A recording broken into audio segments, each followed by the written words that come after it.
വീണ്ടും ഒരു മൊമെൻറ്റം തന്നു. അതിനുശേഷം ലോസസ് സ്വീപ്പ് ചെയ്തിട്ട് മാർക്കറ്റ് ഡേ ഹൈയിലേക്ക് നല്ലൊരു ഹ്യൂജ് മൊമെൻറ്റം തന്നിട്ടുണ്ടായിരുന്നല്ലേ. അപ്പോൾ എനിക്ക് ആക്ച്വലി പുട്ട് ഓപ്ഷൻസ് അത് ഞാൻ എൻട്രി എടുത്തെങ്കിലും മോർണിംഗിൽ മൂവ് ഇന്നലെ മിസ്സായി. ഇന്നലെ ലേറ്റ് ആയിട്ടാണ് മാർക്കറ്റ് വന്നിട്ടുണ്ടായിരുന്നത്. അപ്പം ഈ 2 മൂവ്സ് ഞാൻ എൻട്രി എടുത്തെങ്കിലും എൻ്റെ ടാർഗറ്റ് എനിക്ക് ചെറുതായിട്ട് മിസ്സായി. സോ എനിക്ക് ഒരു ബ്രേക്ക് ഈവനാണ് ഇന്നലെ ഉണ്ടായിരുന്നത്. അതിനുശേഷം ഇവിടെ ഈ ഒരു ലോയിൽ നിന്ന് മാർക്കറ്റ് റിവേഴ്സ് ചെയ്ത് ഏകദേശം ഈ ഒരു ഏരിയയിൽ നിന്നാണ് ഞാൻ കോൾ ഓപ്ഷൻ എടുത്തിട്ടുണ്ടായിരുന്നത്.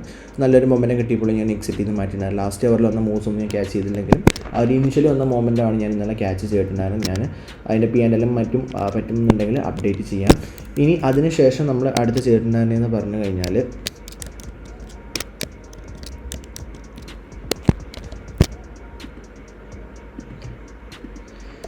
അപ്പം ഇങ്ങനെ വരുന്ന ഡേയ്സിൽ നമ്മൾ ശ്രദ്ധിക്കേണ്ട ഒരു കാര്യം എന്ന് പറഞ്ഞാൽ ഇങ്ങനെ വന്നിട്ടുള്ള ഡേയ്സ് നെക്സ്റ്റ് ഡേയിൽ ഇപ്പം കഴിഞ്ഞ കുറച്ച് ദിവസത്തെ കോമൺ പാറ്റേൺ ആണ്. ഒന്നെങ്കിലും മോർണിംഗിൽ മാർക്കറ്റ് ചെറുതായിട്ടൊന്ന് അപ്സൈഡിലോട്ട് പോയിട്ട് ഒരു ഹ്യൂജ് സെല്ലിങ് ഇങ്ങ് തരും. ഇതാണ് ഒന്ന് നടന്നിട്ടുള്ള സിനാരിയോ.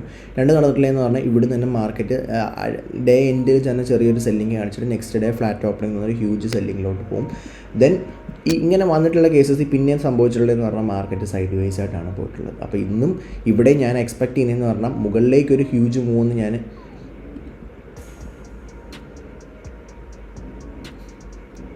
അപ്പോൾ ഇവിടെ ഞാൻ മുകളിലേക്ക് അങ്ങനെ ഒരു ഹ്യൂജ് മൂവ് ഞാൻ എക്സ്പെക്റ്റ് ചെയ്യുന്നില്ല. പക്ഷേ എന്നാലും നമ്മൾ ചെയ്യുന്നതെന്ന് പറഞ്ഞു കഴിഞ്ഞാൽ ഇത് താഴേക്ക് പോകാൻ ചാൻസ് കുറവാണ്. നമ്മൾ മുകളിലേക്ക് വലിയ മൊമെൻറ്റം വരത്തില്ല. ഇപ്പോഴും വീക്ക് മൂവ് ആണ് നമുക്ക് വന്നിട്ടുള്ളത്. മുകളിലേക്ക് അങ്ങനെ മാസീവായിട്ട് മൂവ് ചെയ്യാൻ ചാൻസ് കുറവാണ്. പക്ഷെ എന്നാലും കോൾസ് നമ്മൾ ക്യാരി ചെയ്യുന്നു. ചിലപ്പോൾ DK പാർട്ട് നമുക്കൊരു ലോസ് വരാൻ ചാൻസ്. അറ്റ് ദ എൻഡ് നമ്മളിന്ന് ഞാനൊരു ലോസിൽ എൻഡ് ചെയ്യാൻ തന്നെയാണ് ഇന്ന് മൈൻഡ് ആക്സെപ്റ്റ് ചെയ്തിട്ടുള്ളത്. അപ്പോൾ എന്താണെന്നുണ്ടെങ്കിലും ഇപ്പം നമ്മൾ പ്ലാൻ ചെയ്തിട്ടുള്ളതെന്ന് പറഞ്ഞാൽ ഈ ഒരു ട്രേഡ് ഞാൻ പറഞ്ഞു ഇപ്പം ഇങ്ങനെ സെല്ലിങ് വന്ന ശേഷം പിന്നീട് നടന്നിട്ടുള്ളതെന്ന് പറഞ്ഞാൽ മാർക്കറ്റ് സൈഡ് വൈസ് ആയിട്ടാണ് പോയിട്ടുള്ളത്. സ്ലൈറ്റ്ലി ബുള്ളിഷ് ആയിട്ട് സൈഡ് വൈസ് ആയിട്ടാണ് പോയിട്ടുള്ളത്. അപ്പം അങ്ങനത്തെ സിറ്റുവേഷൻസ് നോക്കുമ്പോൾ മാർക്കറ്റ് ഇങ്ങനെ എന്താ പറയുക സൈഡ് വൈസ് ആയിട്ട് നിന്നു. And then at the end market മുകളിലേക്ക് ഒരു ഹ്യൂജ് മൂവ് ഒന്നും തന്നിട്ടില്ല. മാർക്കറ്റ് എന്ത് ചെയ്ത് ഇങ്ങനെ സൈഡ് വൈസ് ആയിട്ട് നിൽക്കും. നെക്സ്റ്റ് ഡേയും കൂടെ ഒക്കെ ചേർത്ത് മാർക്കറ്റ് മുകളിലേക്ക് മൂവ് ചെയ്യും. പക്ഷേ മൊമെൻറ്റം വരത്തില്ല. നമ്മൾ കോള് വാങ്ങിച്ച് കഴിഞ്ഞാൽ നമുക്കിപ്പം ഇന്ത്യൻ മണിയാണെങ്കിൽ നമ്മൾ ഡീപ്പ് ഇന്ത്യൻ മണി എടുക്കണം. അപ്പോൾ എനിക്കത് അത്ര ഓക്കെ അല്ല ഡീപ്പ് ഇന്ത്യൻ മണിയിലോട്ടും മറ്റുമൊക്കെ പോകാൻ വേണ്ടി. അപ്പോൾ അതുകൊണ്ട് എന്താ പറയുക ഞാനും OTM ആണ് വായിച്ചിട്ടുള്ളത്. അപ്പം നമുക്ക് DK അവിടെ വരാൻ ചാൻസ് ഉണ്ട്. വീക്ക് മൊമെൻറ്റമാണ് മൂവ്മെൻറ്റം ഉണ്ടാവത്തില്ല. സൈഡ് സ്ലോലി മുകളിലേക്ക് മൂവ് ചെയ്യും. അപ്പം ഇപ്പം മാർക്കറ്റിൽ ഞാൻ എക്സ്പെക്ട് ചെയ്യുന്നത് പറഞ്ഞാൽ ഇപ്പോൾ ഇവിടുന്ന് നമ്മൾ ട്രേഡ് എടുത്തു. ഞാനിപ്പോൾ എൻ്റെ SL ഈ ഒരു റേഞ്ചിലേക്ക് ഞാനങ്ങ് ട്രെയിൽ ചെയ്തേക്കുവാണ്. കാര്യം ഇത് ചിലപ്പോൾ ഒരു ഹൈ തീരുമാനിച്ച ശേഷം താഴേക്കൊരു സെല്ലിങ് തരാതും അങ്ങനെ വലിയ മൊമെൻ്റ് ഒന്നും ഞാൻ പ്രതീക്ഷിക്കുന്നില്ല. മാക്സിമം അപ് ടു ഈ ഒരു ലെവൽ അല്ലെങ്കിൽ മാക്സിമം ഈ ഒരു ലോ വരെ ഞാനും പ്രതീക്ഷിക്കുന്നുള്ളൂ. അപ്പം ഇങ്ങനെ ഒരു സിറ്റുവേഷൻ നിൽക്കുന്നതുകൊണ്ട് തന്നെ ഞാനിപ്പം കോൾ എടുത്തത് ഒന്നെങ്കിൽ എനിക്കിപ്പോൾ ഇവിടെ നമുക്കിപ്പോൾ റൈറ്റിന് ഒരു സെല്ലിംഗ് വ്യൂ കാണാനുണ്ട്. മാർക്കറ്റ് താഴേക്ക് മൂവ് ചെയ്ത് വരാനുള്ള. അപ്പോൾ അതൊന്ന് കൺഫേം ആയിക്കഴിഞ്ഞാൽ ഞാൻ ഡൗൺ സൈഡ് നിഫ്റ്റി ബാങ്ക് നിഫ്റ്റിയും താഴേക്ക് പോകുന്നുണ്ട്. സോ നമുക്ക് മേ ബി നമ്മുടെ കോൾസ് എക്സിറ്റ് ചെയ്യണം. നല്ലൊരു മൊമെൻറ്റം കിട്ടിക്കഴിഞ്ഞാൽ പുട്ട് സൈഡിലേക്കും ഒരു എൻട്രി വരുന്നുണ്ട്. കുറച്ച് നേരം കൂടെ ഒന്ന് നോക്കാം എങ്ങനെയാണ് ബിഹേവ് ചെയ്യുന്നതെന്നുള്ളത്. ഇപ്പം ഞാൻ എടുത്ത എൻട്രി മിക്കവാറും എനിക്ക് കാര്യം ഇവിടെ നല്ലൊരു പെർസെൻറ്റേജ് ആഡ് ചെയ്തു. ചെറിയൊരു പെർസെൻറ്റേജ് ക്വാണ്ടിറ്റി ഇവിടെ ആഡ് ചെയ്തു. അതിപ്പോൾ താഴേക്ക് വരുമ്പം ഈ ഒരു അലേർട്ട് സെറ്റ് ചെയ്തിരിക്കുന്ന ലെവലെത്തുമ്പോഴേ എനിക്ക് ബ്രേക്ക് ഈവൻ ആവാം. മേ ബി ചിലപ്പോൾ അവിടെ എത്തുമ്പോഴത്തേക്ക് നമ്മൾ DK കാര്യങ്ങൾ അടിച്ചിട്ട് എനിക്ക് ലോസിലോട്ട് പോകാൻ ചാൻസ് ഉണ്ട്. അപ്പോൾ ഞാൻ തൽക്കാലം P&L കാര്യങ്ങൾ ലാസ്റ്റ് അപ്ഡേറ്റ് ചെയ്യാം. കാര്യം ഫോണിലാണ് നമ്മളിപ്പോൾ ക്യാമറ കണ്ടുകൊണ്ടിരിക്കുന്നത്. അപ്പോൾ എന്താണെന്നുണ്ടെങ്കിലും ഇതിന് ശേഷം ഇപ്പം മുകളിലേക്ക് മൂവ് ചെയ്യാൻ ഞാൻ ഒട്ടും പ്രതീക്ഷിക്കുന്നില്ല. നമ്മൾ ലോങ് കൺഫേം ചെയ്തിട്ട് ലോ തീരുമാനിച്ചല്ലെങ്കിൽ സൈഡ് വൈസ് റേഞ്ചിൻ്റെ ബോട്ടം കിട്ടി എന്നത് മാത്രമേ ഞാനും ആക്സെപ്റ്റ് ചെയ്തിട്ടുള്ളൂ. അപ്പോൾ എന്തായാലും ഇവിടുന്ന് താഴേക്ക് ഒരു ഇത് കിട്ടിക്കഴിഞ്ഞാൽ ഞാൻ എക്സിറ്റ് ചെയ്യും. പിന്നെ ഡൗൺ സൈഡിലേക്ക് നല്ല മൊമെൻ്റ് ആണെങ്കിൽ ചെറിയൊരു സ്കാൽപ്പിങ് മാത്രമേ പ്ലാൻ ചെയ്യുന്നുള്ളൂ. കാര്യം ഓൾറെഡി ഡൗൺ സൈഡിലേക്ക് നല്ല രീതിക്ക് മൂവ് ചെയ്തിരുന്നു മാർക്കറ്റ്. അപ്പോൾ അത് നമ്മൾ ആക്സെപ്റ്റ് ചെയ്യണം. എനിക്ക് ട്രേഡ് കിട്ടിയില്ല എന്ന് പറഞ്ഞുകൊണ്ട് ഞാൻ ത്രൂ ഔട്ട് ഹോൾഡ് ചെയ്ത് വെക്കുന്ന മണ്ടത്തരമാണ്. ഇനി ട്രേഡ് കിട്ടിയില്ലെങ്കിൽ മാർക്കറ്റ് എവിടെയാണോ ടാർഗറ്റ്സ് പറഞ്ഞിട്ടുള്ളത് അവിടെ ബുക്ക് ചെയ്ത് മാറാൻ എപ്പോഴും ശ്രമിക്കാം. അപ്പം ഈ ഒരു ലെവൽ തന്നെ നമ്മൾ ഓക്കെ വീഡിയോയിൽ ചെറിയ ഹാങ് വന്നിട്ടുണ്ടായിരുന്നല്ലേ. സോ നമ്മുടെ വീഡിയോയിൽ ചെറിയൊരു ഹാങ് ഇടയ്ക്കിൽ വന്നിട്ടുണ്ടായിരുന്നു. സിസ്റ്റം ഒറ്റ മോണിറ്ററിലാണ് ഞാൻ റൺ ചെയ്യുന്നത്, അതുകൊണ്ടാണ്. അപ്പോൾ എന്താണെന്നുണ്ടെങ്കിലും കുറച്ച് നേരം നമുക്ക് വെയിറ്റ് ചെയ്യാം. ഇതിപ്പോൾ മുകളിലേക്ക് മൂവ് ചെയ്ത് കഴിഞ്ഞാൽ നമുക്ക് ചെറിയൊരു എമൗണ്ട് പ്രോഫിറ്റ് കിട്ടും. നോട്ട് മച്ച് ഗ്രേറ്റർ, ചെറിയൊരു എമൗണ്ട് മാത്രമേ വരത്തുള്ളൂ.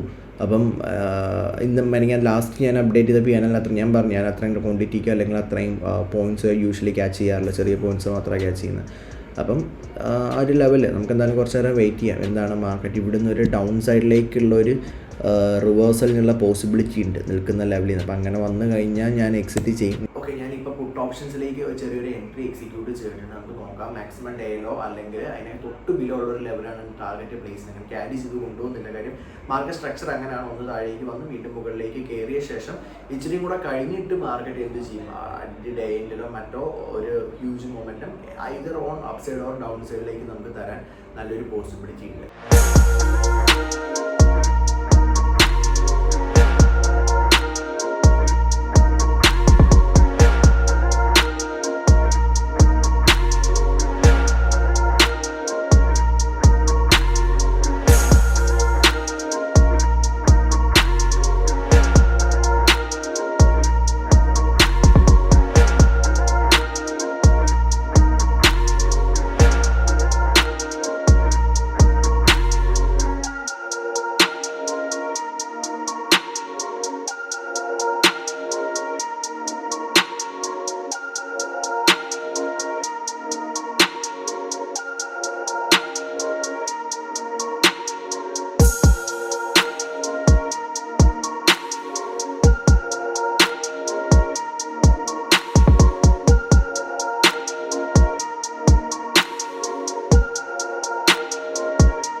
അങ്ങനെ നമ്മുടെ പുട്ട് സൈഡിലേക്കുള്ള ട്രേഡ് ഞാൻ എക്സിറ്റ് ചെയ്തു. നമ്മുടെ ടാർഗറ്റിന് കുറച്ച് മുമ്പാണ് പൊസിഷൻസ് എക്സിറ്റ് ചെയ്തിട്ടുണ്ടായിരുന്നു. ഒരു എർലി എക്സിറ്റ് ആണ്. അങ്ങനെ ചെയ്യാൻ പാടില്ല, പക്ഷേ എനിക്ക് എന്തോ ഇന്നത്തെ മാർക്കറ്റിൽ അത്ര കംഫോർട്ട് അല്ലായിരുന്നു. അപ്പോൾ അതുകൊണ്ടാണ് ഞാൻ അങ്ങനെ എക്സിറ്റ് ചെയ്തത്.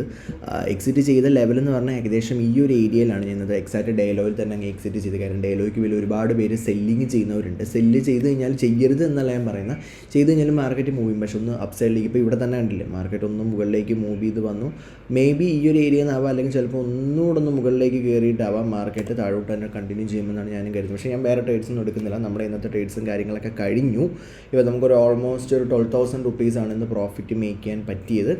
ഞാൻ എക്സിറ്റ് ചെയ്തില്ലായിരുന്നു എന്നുണ്ടെങ്കിൽ ഒരു ഓൾമോസ്റ്റ് 16,000 അല്ലെങ്കിൽ ഒരു 17,000 റേഞ്ചിലേക്ക് പ്രോഫിറ്റ് വന്നേനെ. പക്ഷേ നമ്മൾ ഏർലി എക്സിറ്റും കാര്യങ്ങളും ചെയ്തു. അപ്പോൾ അങ്ങനെയാണ് ഇന്നത്തെ ട്രേഡിലോട്ട് വന്നിട്ടുണ്ടായിരുന്നത്. അപ്പോൾ ട്രേഡ് ഞാൻ എന്താ പറയുക, നമ്മൾ നേരത്തെ എക്സിറ്റും കാര്യങ്ങളിലോട്ടും വന്നു. അപ്പോൾ അങ്ങനെയാണ് നമുക്ക് ഈ ഒരു ട്രേഡ് എൻഡ് ചെയ്യാൻ പറ്റിയത്.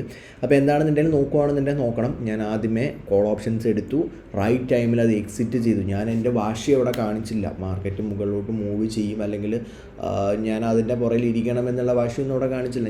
എനിക്ക് എപ്പോഴാണോ എൻ്റെ വ്യൂ ചേഞ്ച് ഞാൻ അവിടെ സ്വിച്ച് ചെയ്തു.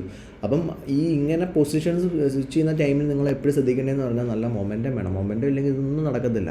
അപ്പോൾ മൊമെൻറ്റം ഉണ്ടെങ്കിൽ മാത്രം ട്രേഡ് ചെയ്യുക, അല്ലെങ്കിൽ അടങ്ങി ഒതുങ്ങിയിരിക്കുക, അത്രയേ ഉള്ളൂ. അപ്പോൾ എന്തായാലും നമ്മുടെ ഇന്നത്തെ സെഷൻ കഴിഞ്ഞു. ഓൾമോസ്റ്റ് 12,000 റുപ്പീസിൽ നമുക്ക് എൻഡ് ചെയ്യാൻ സാധിച്ചിട്ടുണ്ട്.